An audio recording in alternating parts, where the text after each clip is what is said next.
వీళ్ళు చెప్తూ ఉన్నారు, ఇదిగోండి ఇట్లా ఇట్లా ఉంటుంది, దీంట్లో రూపం ఉంటుంది, శాలిగ్రామాన్ని మనం అభిషేకం చేయాలి అని చెప్తే ఇవి మా ఇంట్లో ఎప్పటి నుంచి ఉన్నాయి.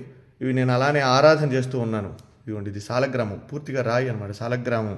అయితే ఇది చాలామంది ఏంటంటే వెటకారంగా మనం ఇది చేస్తూ ఉంటారు. అయితే నిన్న నా సాలగ్రామం నేను తీసుకొస్తుంటే ఇది కూడా మనకి మాది నరసింహ సాలగ్రామం అండి. ఇది ఈ నరసింహ సాలగ్రామం మా పూర్వీకుల నుంచి కూడా వచ్చేటువంటిది. అక్కడ స్వామివారికి అనుష్ఠానం చేసి జపం అవి చేసేవారు తాతగారు వాళ్ళు. అయితే ఇది మనకి తాతగారు వాళ్ళ ద్వారా మనకి ఇచ్చారు తాతగారు. అలానే ఇక్కడ మీకు ఇప్పుడు చూపిస్తా చూడండి, ఇది సాలగ్రామం. ఇవి తీసుకొస్తుంటే నిన్న సపోజ్ ఇది పగిలిపోయిందంట సార్. మనకి వచ్చిన తర్వాత నిన్ననే నేను గుళ్ళో ఇది చేసేటప్పుడు ఇది ఇలా ఉంది మొత్తం.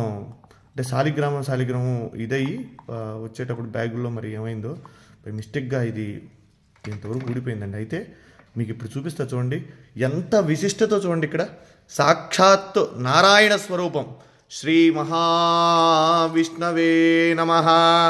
శశంఖ చక్రం సకిరీట కుండలం సపీతవస్త్రం సరసేరుహే క్షణం సహార వక్షస్థలశోభికౌస్తుభం నమామి విష్ణుం శిరసా చతుర్భుజం. మనం నమ్మం కదా చెప్తే. శాలిగ్రామం సాక్షాత్ విష్ణుస్వరూపం అనడానికి ఇది ఒక నిదర్శనం అండి. చూడండి ఇక్కడ దీంట్లో శాలిగ్రామ రూపం సాక్షాత్ శ్రీ మహావిష్ణు స్వరూపంగా ఉన్నటువంటి శాలగ్రామం. ఇది నేను నిజంగా ఇది మీతో నేను ఈ విషయం అంతా కూడా చెప్పాలని చెప్తాను. ఎందుకంటే చాలామంది నమ్మనటువంటి వాళ్ళు చాలామంది అనేక రకాలుగా చెప్తూ ఉంటారు. ఇదేమిటని ఇది సాక్షాత్ రాయి చూడండి, ఇది శాలగ్రామం. దీంట్లో సాక్షాత్ విష్ణు స్వరూపం. మా పూర్వీకులు ఎప్పుడు కూడా తాతగారు వాళ్ళందరూ కూడా చెప్తూ ఉంటే నేను ఎప్పుడు కూడా దాన్ని ఉంటుంది, మనం ఆరాధన చేస్తాం కాబట్టి శాలిగ్రామం చేస్తూ ఉంటాం. కానీ ఇదిగోండి నా దగ్గరకు వచ్చిన తర్వాత కొన్ని సంవత్సరాల తర్వాత ఇది భిన్నమైంది శాలగ్రామం. అయితే దాంట్లో సాక్షాత్ నిజంగా ఒళ్ళు గగురు పొడిచినాయండి. ఈ శాలగ్రామంలో ఉన్నటువంటి శ్రీ మహావిష్ణువుని చూడగానే నాకైతే నిజంగా కళ్ళల్లోంచి నీళ్లు ఆగలేదండి.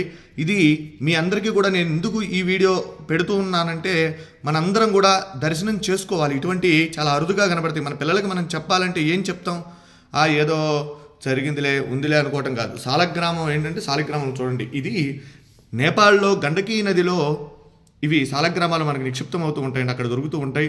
అయితే ఇది దీంట్లో ఒక పురుగు, దాని పేరు, అది ఒక బంగారాన్ని నిక్షిప్తం చేస్తుంది దాంట్లో. అది తీసుకొని వాళ్ళు గవర్నమెంట్ అవి శాలగ్రామాలను అక్కడ గండకీ నదిలో వదిలేస్తారు. అవి కిందకి ఇలా కొట్టుకుంటూ వచ్చినటువంటి శాలగ్రామాలలో ఇవన్నీ కూడా అక్కడి నుంచి వచ్చినాయే. ఇలా ఉంటే ఇవి ఎప్పటి నుంచో కూడా మన ఇంట్లో మనం ఆరాధన చేసేటువంటి శాలగ్రామం. నా వీడియోలో కూడా చాలా వాటిలో ఉన్నాయి నేను అభిషేకం చేసేటువంటి వీడియోలు ఇవి. అయితే మీరు చూడండి, దీంట్లో స్వామి సాక్షాత్తు విష్ణు భగవానుడు, వెంకటేశ్వర స్వామి, నేనైతే లక్ష్మీనారాయణ అనుకుంటా, వెంకటేశ్వర స్వామి అనుకోవచ్చు. అలానే అంత క్లియర్గా ఉంది చూడండి, ఎంత రూపం, శంఖు చక్రగద రూపం, స్వామి అసలు మాలలతో సహా ఉన్నాడు. నిజంగా ఇది చూసినటువంటి వారు నిజంగా జన్మ ధరించినటువంటిదేనండి. ఎందుకంటే చాలా అరుదుగా ఉన్నటువంటిది. విష్ణు భగవానుడు దశావతారాలలో ఆయన అవతరించి మనందరికీ కూడా సన్మార్గాన్ని ప్రసాదించినటువంటి వాడు శ్రీమన్నారాయణుడు. అలానే ఈ శాలిగ్రామంలో సాక్షాత్ విష్ణుస్వరూపం అని చెప్పి మనం అనుకోవడానికి ఇది ప్రతీతి. కనుక ప్రతి ఒక్కరూ కూడా ఈ యొక్క వీడియోని అందరికీ కూడా చూపించండి, శాలగ్రామాన్ని దర్శించండి.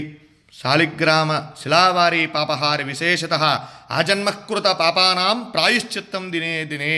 శాలగ్రామానికి అభిషేకం చేసిన, శాలిగ్రామ తీర్థాన్ని ప్రతిరోజు కూడా స్వీకరించినా కూడా మనం పూర్వజన్మలో చేసినటువంటి పాపాలున్నా అవన్నీ కూడా నివారణ అయ్యి మనం సుఖంగా ఆరోగ్యంగా ఉంటాము. కనుక ఈ సదవకాశాన్ని ఎక్కడైనా సరే మన వైష్ణవాలయాలలో స్వామి యొక్క శాలగ్రామాలకు అభిషేకం చేసినటువంటి తీర్థాన్ని తీసుకోండి. స్వామి యొక్క అనుగ్రహానికి పాత్రులు కండి. జై శ్రీమన్నారాయణ. నమో వెంకటేశాయ. సశంఖచక్రం సకిరీటకుండలం సపీతవస్త్రం సరసేరుహే క్షణం సహార వక్షస్థలశోభికౌస్తుభం